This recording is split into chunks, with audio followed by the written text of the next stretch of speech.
देवपूजेचे महत्त्व व देवपूजा कशी करावी. नियम लक्षात घेऊन नित्य देवपूजा केल्याने मनःशांती लाभते. घरात पवित्र आणि प्रसन्न वातावरण राहते. कुटुंबातील सदस्य सुखी राहतात आणि सर्व मनोकामना पूर्ण होतात. पूजेसाठी काही नियम. पूजेला बसताना धूतवस्त्र अर्थात स्वच्छ धुतलेले सोवळे किंवा इतर वस्त्र नेसून बसावे. पूजा करताना आसनावर बसावे. आपले आसन देवतांच्या आसनापेक्षा उंच असू नये. कपाळाला गंध किंवा कुंकाचे तिलक असावे. मन एकाग्र असावे. देवपूजा करताना मध्येच उठू नये. देवघरात आपल्या उजव्या हाताला शंख व डाव्या हाताला घंटा ठेवावी. आपल्या डाव्या बाजूला समई व उजव्या हाताला तुपाचे निरंजन ठेवावे.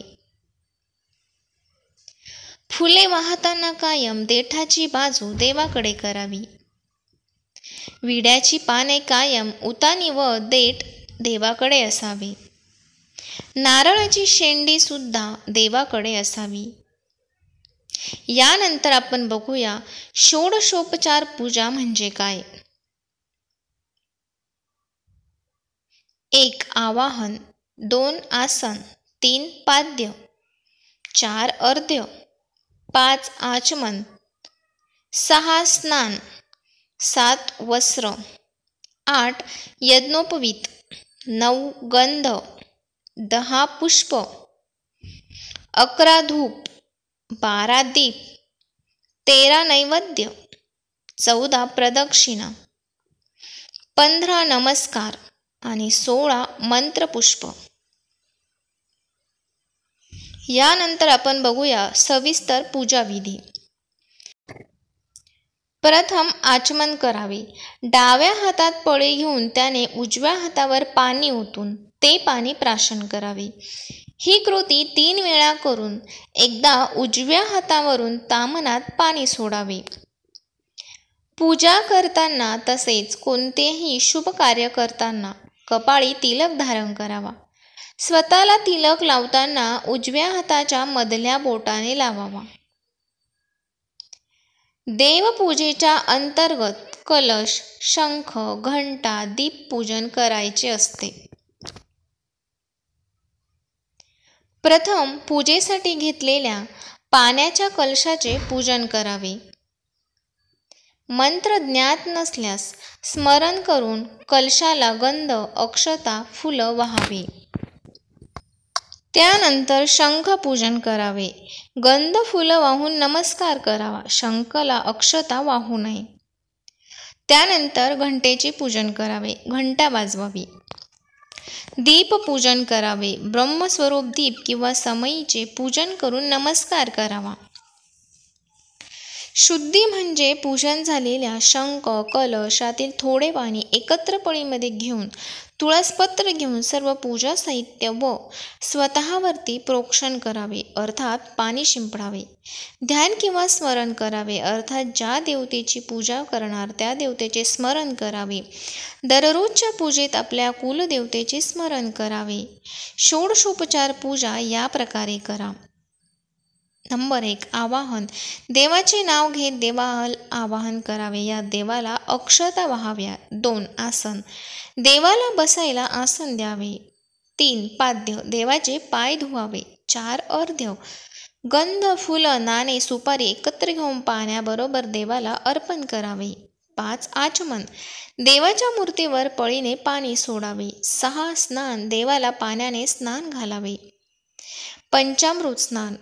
प्रथम दुधाने स्नान, नंतर शुद्ध पाण्याने स्नान घालावे. नंतर गंध, अक्षता, फुला वाहून नमस्कार करावा. नंतर देवाला दह्याने स्नान घालावे.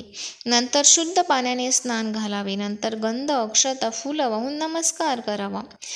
घृत स्नान अर्थात देवाला तुपाने स्नान घालावे. नंतर शुद्ध पाण्याने स्नान घालावे. नंतर गंध, अक्षता, फुलं वाहून नमस्कार करावा. देवाला मधाने स्नान घालावे. नंतर शुद्ध पाण्याने स्नान घालावे. नंतर गंध, अक्षता, फुलं वाहून नमस्कार करावा. देवाला साखरेने स्नान घालावे, नंतर शुद्ध पाण्याने स्नान घालावे, नंतर गंध, अक्षता, फुलं वाहून नमस्कार करावा. गंधोदक स्नान. देवाला थोडे गंध आणि पाणी एकत्र करून त्याने स्नान घालून शुद्ध पाण्याने स्नान घालावे. नंतर गंध, अक्षता, फुलं व्हावे व नमस्कार करावा. उदबत्ती किंवा दिवा ओवाळून पंचामृत किंवा दूध साखरेचा नैवेद्य दाखवावा. ज्या देवाची पूजा करत आहात त्या देवाचे स्तुतिमंत्र श्लोक म्हणत देवावर पाण्याने अभिषेक करावा. अभिषेक झाल्यावर देवाला अत्तराने स्नान घालून कोमट पाण्याने देवाची मूर्ती स्वच्छ करावी. नंतर देवाला स्वच्छ वस्त्राने पुसून आसनावर ठेवावे. नंबर 7 वस्त्र. देवाला कापसाचे वस्त्र व्हावे. नंबर 8 यज्ञोपवीत. देवाला जानवे घालावे. आचमनासाठी आपल्या उजव्या हातावरून ताम्हणात पाणी सोडावे. नंबर 9 चंदन. देवाला अनामिकेने चंदन लावावे. नंतर देवाला अलंकार घालावे. अलंकार नसल्यात अक्षता व्हाव्या.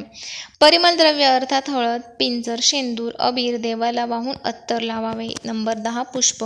देवाला सुगंधी फुले, माळ, गजरे, तुळस, दुर्वा, बेलपत्र अर्पित करावे. नंबर 11 धूप.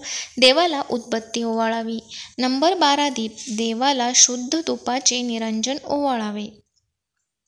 नंबर 13 नैवेद्य. देवाला नैवेद्य दाखवावा. दररोज साखरेचा नैवेद्य दाखवण्यास देखील हरकत नाही. जेवणाचा दाखवायचं असल्यास केळीच्या पानावर पदार्थ वाढवावे. देवासमोर पाण्याने चौकोनी मंडल करून त्यावर नैवेद्याचे पान ठेवून अर्पण करावे. हात धुण्यासाठी, मुख धुण्यासाठी, आचमनासाठी ताम्हणात 4 वेळा पाणी सोडावे. देवाला अत्तर लावावे. नंतर देवाला विडा द्यावा. यात आपण 2 विड्याची पाने व सुपारी आणि नाणं ठेवावे. देवाला श्रीफळ तसेच इतर फळे अर्पित करावी. नंतर देवाची आरती करावी. नंबर 14 प्रदक्षिणा. प्रदक्षिणा करावी. जागा कमी असल्यास स्वतःभोवती उजव्या बाजूने फिरावे. नंबर 15 नमस्कार. साष्टांग नमस्कार करावा. नंबर 16 मंत्रपुष्पांजली. दोन्ही हातात फुले घेऊन मंत्रपुष्प म्हणून दोन्ही हाताने देवाच्या चरणाशी फुलं अर्पण करावी. शेवटी हात जोडून देवाची प्रार्थना करावी. काही चूक झाली असल्यास क्षमा मागावी. यानंतर आपण बघूया पंचोपचार पूजाविधी. पंचोपचार पूजा म्हणजे 5 उपचारांनी जी पूजा करतात त्याला पंचोपचार पूजा म्हणतात. नंबर 1 गंध. देवाला गंध लावावे. नंबर 2 पुष्प. देवाला फुलं अर्पित करावी. नंबर 3 धूप. देवाला धूप किंवा उदबत्ती ओवाळावी. नंबर 4 दीप. देवाला तुपाचे निरंजन ओवाळावे. नंबर 5 नैवेद्य. देवासमोर पाण्याने चौकोनी मंडल करून त्यावर नैवेद्य ठेवून देवाला नैवेद्य दाखवावा. यानंतर आपण बघूया देवपूजेचे महत्त्व. देवघर घरात असले व पूजा केली की खूप सकारात्मकता असते. त्या मूर्तीपासून सकारात्मक लहरी घरामध्ये पसरत असतात. नंबर 2 देवपूजा करताना शंख, घंटा यापासून जे सकारात्मक नाद निर्माण होतात ते घरातील सगळ्यांच्या हृदयामध्ये अनेक प्रकारचे बदल घडवून आणत असतात. नंबर 3 देवपूजा केली की मन खूप शांत होते. नंबर 4 देवपूजा करताना मंत्र, स्तोत्र म्हटल्यामुळे उच्चारण स्पष्ट होतं. आपल्या सनातन धर्माची माहिती होते. वाणीला तेज येते. नंबर 5 देवासमोर लावलेल्या दिव्यामुळे घरामध्ये एक प्रकारची शांतता प्रस्थापित होते.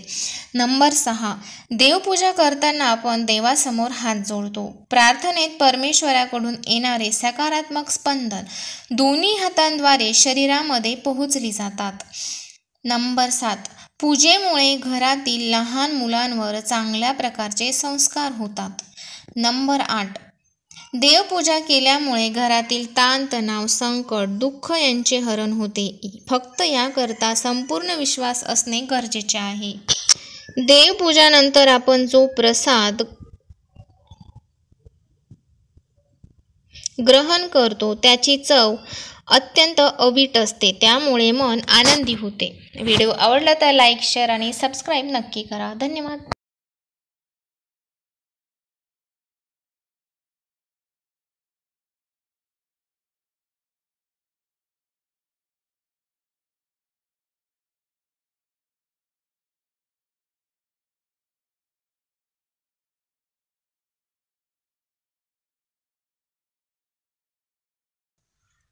बारा तुम्ही माझी आराधना केली तर मी तुम्हाला धर्ममार्गाचा, कर्ममार्गाचा बोध करतो. तुम्ही पतित होऊ नये म्हणून सदैव मी तुमचे रक्षण करतो.